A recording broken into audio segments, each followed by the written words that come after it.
if you truly believe in freedom, if you truly believe in a free society, if you do, that means you believe that government should be limited to the protection of your liberty, not to the transfer of wealth.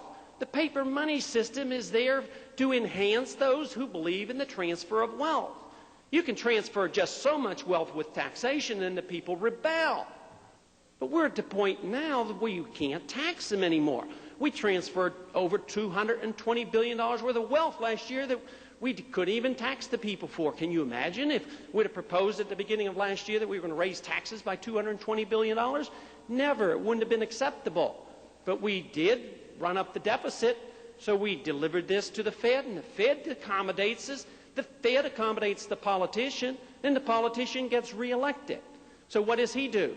Not only does he destroy the economy by manipulating the whole business cycle by the creation of new money, what he does is we lose twice, because he takes the money and he spends it on programs that don't work. Instead of doing the things they were supposed to do, the programs do exactly the opposite. You don't get more houses by the government building houses, you get less.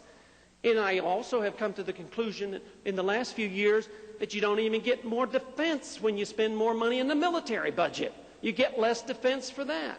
So I would say that so often when you can get the money so cheaply by just sending a little Federal Reserve or sending over a Treasury bill and get whatever you need, that I would say this enhances and it gives the ability of the politician and government to be all-powerful.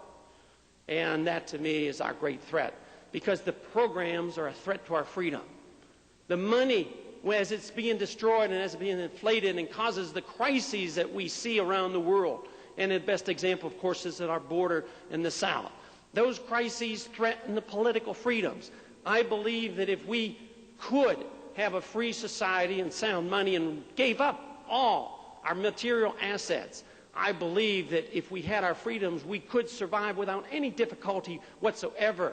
But the problem today is what we're doing is we're destroying the money and at the same time destroying our freedoms. It was not by accident that the currency had to change over a period of time. The government size grew. So from 1913 to 1971, systematically they eroded and destroyed the commodity standard. As weak as it was, there was still some residual relationship of the paper to a gold standard up until 71, but since then there has been nothing.